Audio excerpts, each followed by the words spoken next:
Hello friends, नमस्कार। स्वागत है आप सभी लोगों का मंडे डेटा एनालिसिस वीडियो में। दोस्तों, फ्राइडे मार्केट बंद है क्योंकि फ्राइडे को जो है होली है और आप सभी लोगों को भी एडवांस में होली की बहुत बहुत शुभकामनाएं। अब आइए हम लोग शुरू करते हैं। आपकी मुलाकात बाजार में होगी सीधे मंडे को। उम्मीद है कि आप सभी लोग होली के आसपास ही सेशन को देख रहे होंगे। तो फर्स्ट ऑफ ऑल हम लोग यहाँ पे दोस्तों समरी के ऊपर फोकस करेंगे, जहाँ पे क्लाइंट ने फ्यूचर में सेलिंग की, कॉल पे लॉन्ग किया, पुटे सेल की, स्टॉक फ्यूचर लॉन्ग किया। इस तरीके से M2M बेसिस पे इनके पोजीशन लॉन्ग में जाते हैं। FAI की बात करेंगे, फ्यूचर सेल किया, कॉलेज सेल की, पुटे सेल किया, स्टॉक फ्यूचर सेल किया, M2M पे सेल आ गए। प्रो की बात करेंगे, सारी चीज़ में खरीदारी की है, लेकिन जिस चीज़ की खरीदारी की है ज़्यादा मात्रा में वो है सेल साइड, तो M2M इनका भी जाता है सेल साइड। बाकी DI की बहुत सारी कुछ पोजीशंस होती नहीं है, उससे कोई ज़्यादा फर्क पड़ता नहीं है। अब हम लोग चलते हैं उस मेन डेटा पे जहाँ से हमें बाजार को एनालाइज करने में काफ़ी हेल्प मिलता है। तो फर्स्ट ऑफ ऑल हम लोग फोकस करेंगे अगर इंडेक्स फीचर पे, तो यहाँ पे देखिए क्लाइंट के पास 139 का लॉन्ग है, FAI के पास 184 का शॉर्ट सेल, प्रो के पास 18,000 का शॉर्ट सेल है। इंडेक्स कॉल की बात करेंगे तो क्लाइंट के पास 153 का शॉर्ट है, FAI के पास 145 का लॉन्ग है, प्रो के पास 6,000 का लॉन्ग है। इंडेक्स पुट पे देखिए तो क्लाइंट ने 348 का जो है यहाँ पे शॉर्ट किया, FAI के पास 294 का लॉन्ग, प्रो के पास 40,000 का लॉन्ग। ध्यान से देखिए 1 लाख की सेल पोजीशन थी, उसको गैप अप पे निकाला और ये लॉन्ग में आ गए। स्टॉक फीचर की बात करेंगे तो क्लाइंट के पास 20 लाख के लॉन्ग, DI के पास 39 लाख की सेलिंग, FAI के पास 15 लाख के लॉन्ग और प्रो के पास 3 लाख के लॉन्ग है। अगर आपको याद होगा तो कल मैंने आपको एक चीज़ हिंट दिया था कि बाजार में 940 का एटलीस्ट वेट कर लीजिएगा, क्योंकि आपको 940 के बाद ही बाजार में क्लियर डायरेक्शन मिलेगी और उसके पहले आपको बाजार में इधर उधर का मूव मिल सकता है। तो देखा होगा आपने काफ़ी देर तक बाजार जो है न्यूट्रल साइडवे करके मूव किया, ऊपर से सेल ऑफ हुआ, फिर जाके बाजार धीरे धीरे लास्ट में ही गिरा है। तो आज बाजार ड्रामेटिकली लोगों को ट्रैप करके और उसके बाद गिरा है, इसको आप इस तरीके से समझ सकते हैं। तो भले ही ड्रामेटिकली गिरा हो, लेकिन अगर पेशेंस है, होल्ड किया है पेशेंस को, तो आपको डायरेक्शन मिल चुकी है कि हमें रहना है अब सेल साइड है। क्यों रहना है? क्योंकि देखिए क्लाइंट का जो M2M है अब आगे अगेन 334 लॉन्ग पे, FAI का जो M2M है 332 सेल पे और प्रो भी आगे 52,000 सेल पे। थोड़े दिन तक ऊपर नीचे किया और इन्होंने थोड़े दिन तक ऊपर रखा, फिर थोड़ा सा नीचे, फिर ऊपर रखा और फिर फाइनली डाउन साइड की तरफ इशारा कर रहे हैं। और ये फिर से लग रहा है कि लॉन्ग साइड में ट्रैप होते हुए दिख रहे हैं, क्योंकि इनके पास फिर से तकरीबन 4 लाख के करीब से पुट सेलिंग रीच कर रही है। तो अब आइए इसको डिकोड करते हैं चार्ट के लेवल पे और जानते हैं कि कहाँ पे हमें फोकस करना है। तो देखिए सबसे पहले रेजिस्टेंस 22,625, सपोर्ट 22,285। तो बाजार यहाँ पे देखेंगे तो पिछले 6 दिनों से, ठीक है, एकदम एक ही रेंज में है और वो है 22,700 से लेके 22,300 तक। अब बाजार इस लोअर लेवल को यानी कि 6 डेज के कंसोलिडेटेड लो को ब्रेक करने की तैयारी कर रहा है और अगर इसको ब्रेक कर देगा तो हमें जो सेलिंग की डायरेक्शन मिलेगी वो बिल्कुल अच्छी वाली मिलेगी और हमें फॉल ठीक मिलेगा, जिसमें हम कुछ प्रॉफिटेबल ट्रेड यहाँ पे ले सकते हैं। तो डायरेक्शन इसी हिसाब से आपको तय करनी है। अब इसको समझने के लिए हम लोग थोड़ा सा स्मॉल टाइम फ्रेम पे मूव करते हैं। तो अगर हम देखेंगे तो 3 दिन से बाजार जिस लो को थाम के रखा था ऑलमोस्ट आज उसी के आसपास आने की कोशिश कर रहा है, ठीक है।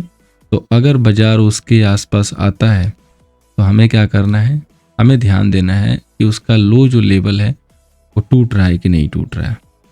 अगर उसका लो टूटने लगा, जो कि है आपका 22,350 का, तो ये जो फॉल मिलेगी आफ्टर ब्रेकडाउन ये अच्छी मिलेगी और यहाँ से हमें गेन भी अच्छा होगा, ठीक है। और अगर नहीं टूटेगा तो ये फिर एक राउंड लगाएगा और उसके बाद फिर इस जोन पे आपको ध्यान देना है, जो कि कल मैंने आपको बताया था 22,550 वाला 600 वाला जोन, ठीक है। ये यहाँ पे रेजिस्टेंस का जोन जो है बना हुआ है, ये यहाँ पे सेलिंग का जोन बना हुआ है और ये बाइंग का जोन तो है लेकिन काफ़ी कॉन्फिडेंस के साथ नहीं है, ठीक है, क्योंकि बाजार की डायरेक्शन अल्टीमेटली बड़े टाइम फ्रेम पे डाउन की है तो हमें डायरेक्शन उसी हिसाब से लेनी होती है।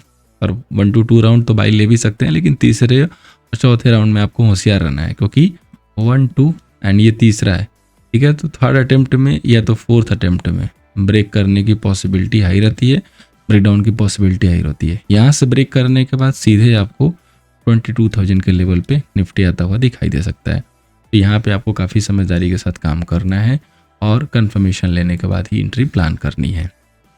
बैंक निफ्टी की बात करें तो रेजिस्टेंस 48,325 का, सपोर्ट 47,500 का है। अब देखिए यहाँ पे अगर आप देखेंगे तो पूरा जो मामला है सेम उसी तरीके से, पहले मैंने आपको इशारा किया था कि ये राइजिंग वेज में जा रहा है और ऐसे माहौल में गिरावट होती है, ऐसी गिरावट हुई कि बहुत कम लोग एंट्री लिए होंगे। अगेन ये इसी माहौल में है, ठीक है, इसी माहौल में, लेकिन इसने जल्दी ही ब्रेक कर दिया। तो अगर 48,000 फिर से ब्रेक करने लगा तो ये सेलिंग की तरफ जाएगा, और जब तक 48,500 को प्रॉपरली ब्रेक करके होल्ड नहीं करेगा, बाई का जो स्ट्रक्चर है वो वीक रहेगा, जो कि आपने देखा एग्जैक्ट 48,500 के जोन से रिजेक्शन लिया। तो बिल्कुल लेवल के साथ डेटा का भी जो है मैचिंग दिख रहा है। तो हमें 48,500, 300, 400 इन सारे जोन्स को रेजिस्टेंस के तौर पे मार्क करना है। फिलहाल हम सपोर्ट के पास हैं, अगर ये सपोर्ट टूटता है तो हमें यहाँ से सेल देखने को मिलेगा, जहाँ पे 47,700 के पहले टारगेट आएंगे, और 47,700 टूटने लगा तो हम 47,500 की तरफ स्लिप करेंगे। और इसका पूरा जो क्रेडिट हमें मिलेगा वो इंडसइंड बैंक की तरफ से मिल सकता है, तो उस पर भी आपको फोकस करना है, क्योंकि 2 दिन शॉर्ट कवरिंग मूव तो हो गई है। अब लेट सी कि वो क्या डायरेक्शन देता है। फाइनेंस निफ्टी की बात करेंगे तो फाइनेंस निफ्टी का जो रेजिस्टेंस है 23,425 का, सपोर्ट दोस्तों 23,100 का है। अगर आप देखेंगे तो क्लोजिंग जिस हिसाब से हुई है, राउंडिंग बॉटम दे रहा था, लेकिन उस राउंडिंग बॉटम के बाद ये राइजिंग वेज में कन्वर्ट हो गया इंट्राडे के टाइम फ्रेम पे। ये राइजिंग वेज है और इसने यहाँ से ब्रेक भी कर दिया। तो एक लेवल यहाँ पे प्लान करके रखिए 23,375, कंसोलिडेटेड लेवल पे 400 ले सकते हैं। नहीं क्रॉस करेगा आपकी सेलिंग बनेगी। सेलिंग वैसे यहाँ से बन चुकी है, लेकिन अगर कोई बाउंस बैक दिखाएगा तो ये भी आपका सेलिंग का अपॉर्चुनिटी रहेगा, अच्छा जो है लेवल रहेगा राइस पे। और इसी लेवल को मैच करके बाकी सारे इंडिसेस को भी देख सकते हैं, अगर जहाँ भी कहीं इधर तो थोड़ा डाउट है, क्योंकि राइस का मूव अचानक नहीं आएगा, एक ही साथ ऑलमोस्ट आसपास जो है कहीं फिक्स होगा। स्टॉक जिसकी हमने चर्चा की थी कल HL की, और आज के लिए फोकस के लिए बोला था, फिर से ध्यान दीजिएगा, क्योंकि ये भी सेम 6 दिन के लो के करीब आ चुका है। जैसे ही 3355 कह रहा हूँ 337080 को तोड़ेगा तो यहाँ से फिर से हमें सेल ऑफ देखने को मिल सकता है, तो हमें गिरावट देखने को मिलेगी। सेम सिमिलरली JSW स्टील पे, क्योंकि इस कैंडल पे हमने सेलिंग के लिए प्लान बताया था, और वहाँ के बाद देखेंगे तो एक दिन जुमलेबाजी करके 2 दिन में गिरावट अच्छी दिया है, फिर से ये डाउन साइड की डायरेक्शन दे रहा है, क्योंकि ये परफेक्ट रेजिस्टेंस की तरह काम कर रहा है। 4th अटेम्प्ट था, 4th अटेम्प्ट फेल हो रहा है, तो यहाँ से गिरने की पॉसिबिलिटी रहेगी। पहले तो 980 970 तक आएगा, और 980 917 ब्रेक करना शुरू किया तो फर्दर डाउन साइड के मूव दिखाई दे सकते हैं। अब हम लोग बात करते हैं दोस्तों निफ्टी के ऑप्शन चैन की, जिसकी अगली एक्सपायरी 20 मार्च को है। यहाँ पे देखिए टोटल जो आपके कॉल सेलर आ रहे हैं वो आ रहे हैं 10 लाख के करीब में, और पुट सेलर 993। तो चूंकि एक्सपायरी है अगले वीक और बीच में हॉलीडे भी है, तो डेटा बिल्कुल बराबर लोगों ने देखे गए हैं। अगर इनसाइड देखेंगे तो पोजीशंस राइटिंग की तरफ दिख रही है, और OTM पे भी राइटिंग दिख रही है, साथ में पुट के बायर भी दिखाई दे रहे OTM तक, और दूर OTM वाले राइटर रेडी हैं। 22,400 पे देखेंगे तो 45,000 की OI है, और 22,500 पे 68,000 की OI है। तो 22,500 क्लियरली एक रेजिस्टेंस के तौर पे हमें विजिबल है। 22,300 पे देखिए तो यहाँ पे 32K की जो है यहाँ पे टोटली जो है OI यहाँ पे स्टेबल होती हुई दिखाई दे रही है।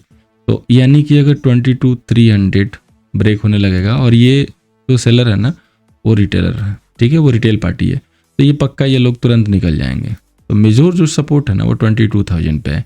तो पॉसिबल है कि हम इस सीरीज में 22K देखें फिर से, तो इसके लिए आपको रेडी रहना है, ठीक है। कोई भी एंट्री कंफर्मेशन के बाद लेके करेंगे तो आपको अच्छा गेन मिलेगा, अच्छा हेल्प मिलेगा। बात करें बैंक निफ्टी की, जिसकी मंथली एक्सपायरी 27 मार्च को है, काफ़ी क्लोज में ही है, 50% टाइम पास हो चुका है। 8 लाख के करीब कॉल सेलर और 8 लाख के करीब पुट सेलर, थोड़ा सा लिटिल कॉल सेलर ज़्यादा हैं, बहुत ज़्यादा तो नहीं है लेकिन थोड़े ज़्यादा हैं। यहाँ पे भी सेम फिगर आउट होता हुआ दिख रहा है। ITM पे सेलिंग है, OTM पे सेलिंग है, हर जगह कॉल की सेलिंग है। डीप OTM पे जो है पुट की राइटिंग है, और बाइंग जो है ITM पे दिख रही है। तो खुल के बेरिश डेटा नहीं है, लेकिन है इंडिकेशन बेरिश, क्योंकि बाजार गिर सकता है। 48,000 पे देखिए 32 के जो सेलर्स थे वो बिल्कुल पावर में आते हुए दिख रहे हैं, क्योंकि बाजार उनकी तरफ जा रहा है।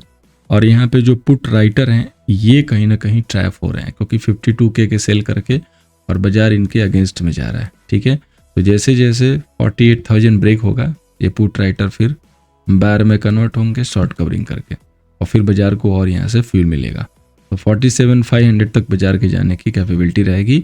48,500 तुमदा रेजिस्टेंस है, जितना इसके क्लोज में आएगा रिजेक्शन लेगा तो सेल का अच्छा पॉइंट बनेगा। सो मामला बिल्कुल क्लियर है, सेल ऑन राइज का व्यू दिख रहा है, डेटा में चेंज हुआ है और लास्ट में सेल ऑफ होकर बाजार गया है। डेटा डायरेक्शन जो है ले रहा है नीचे के साइड में, तो आपको अपनी तलाश जो रखनी है वो डाउन साइड के लिए रखनी है।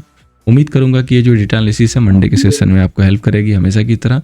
अगेन आप सभी लोगों को होली की हार्दिक शुभकामनाएं। फर्स्ट मैथ है, चैनल को सब्सक्राइब करके जुड़ जाइए डेली डेटा को देखने के लिए। टेलीग्राम को ज्वाइन कीजिए @nifty सर्च करके लाइव अपडेट के लिए।